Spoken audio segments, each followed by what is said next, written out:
I'm Nick Harcourt. It's Morning Becomes Eclectic, and our guests today are Interpol. Well, first of all, welcome back.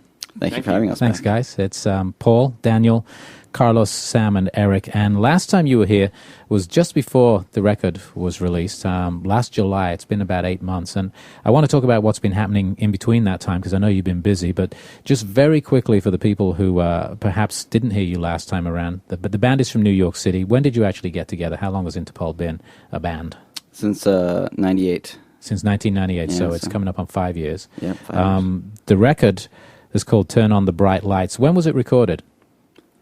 In November 2001, and mixed like in December and a little bit after that as well. Right.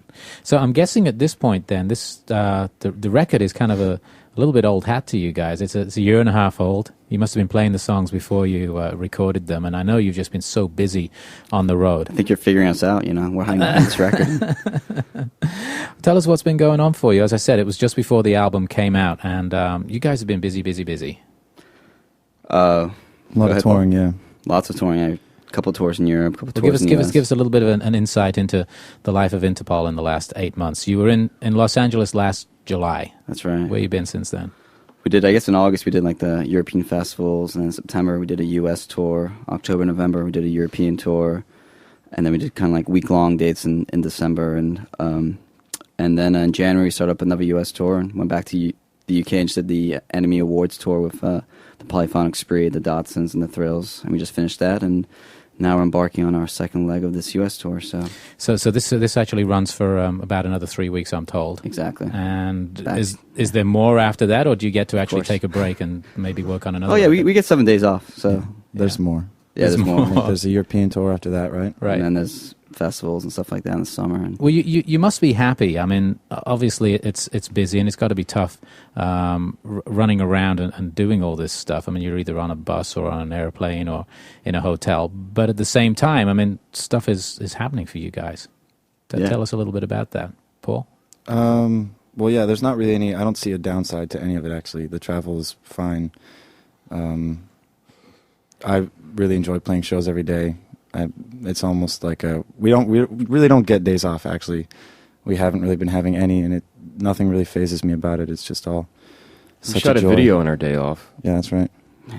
So take a day off and then just shoot a video. Do something We're else. sitting around, we're trying to figure out what to do on our day off, and then we all Right. said, "Hey, let's make a video," and we were all up for the idea. So Well, we talked about the fact that the record was actually recorded a little while ago. Do you guys write when you're on the road? I mean, are you thinking about the next record? It's really difficult to write on the road. We've got one of the new songs in the set that we're doing. We had some time after the record was recorded, and we wrote a few songs then. But yeah, it's pretty hard to, just with sound checks is basically the only time we get to play when it's not a show, and it's not that easy to write a song and sound check. no, and we had like a little bit of time off at the end of the last year, and we went right to it. Then we started writing a few more songs, stuff like that. So hopefully we'll get a bit, some time off in May, and put them to good use. And I know obviously we have a lot of musicians and bands and songwriters through the studios here, and our Morning Becomes Eclectic, and different writers approach it in different ways. Sometimes people say that they need to just set aside a block of time where they can write. Some people say they write snippets down and maybe leave themselves messages on the answering machine if they come up with a lyric or whatever. Nick Cave, who was actually here probably about a year and a half ago last time, said that he's found that in his life, and he's a little bit older than you guys, he's married with kids and all that kind of thing, but in his life now he has to actually have an office where he goes to work and sits down and writes songs. I think that's brilliant. Like recent articles I've been reading, it's like, yeah, well, I go to the office, I sit at the piano.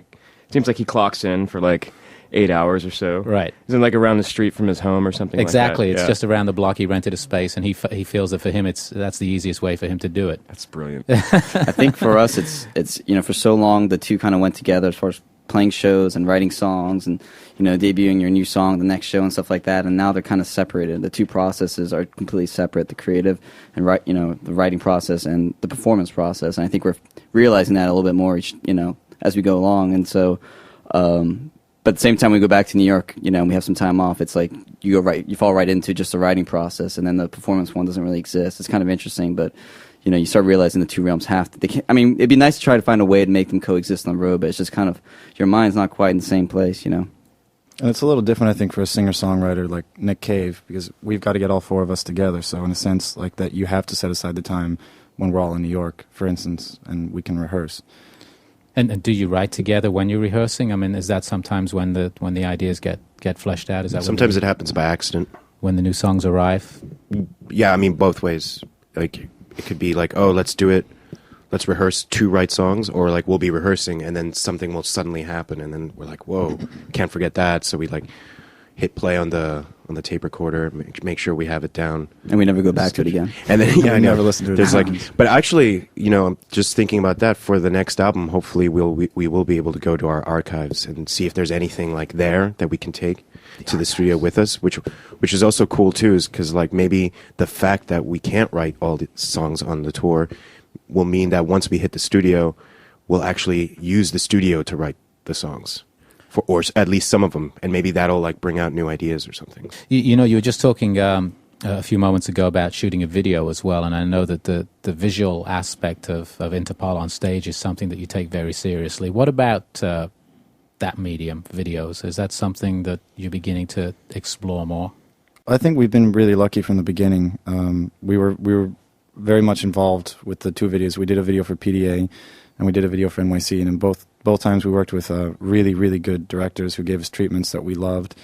And now we've just done one for Obstacle 1, which is the same thing. I think all through there, we're very involved. Yeah, the look of the videos is really important to us, and like the concept behind the video. And we all have to have a sense that we're working with like someone who's really kind of passionate about the music and looking to do something, not just to be an advertisement for the song, but to be actually like a piece of art that they're passionate about as well. I think we've had a lot of luck so far with that. Well, obviously, the record that we're talking about right now, Turn on the Bright Lights, is one that is still, I guess, being worked is one way of saying it. It's still getting played on the radio. You're still touring behind it. But when do you think you might get into the studio and write or record some new stuff? It's hard to say right now. I mean, but hopefully we'll have a new record out by next year. I mean, I'm certain that we will, but I don't know when we'll actually start recording and stuff like that. It really depends on how the rest of this year develops and how much time off we get, to like work on it. Well, congratulations on coming back to LA and doing 2 nights at the Henry Fonda Theatre, and continued success with this album. And thanks for coming back to Morning Becomes Eclectic. We're going to hear another set of music. It's Interpol live on Morning Becomes Eclectic. Thank you. Thank you.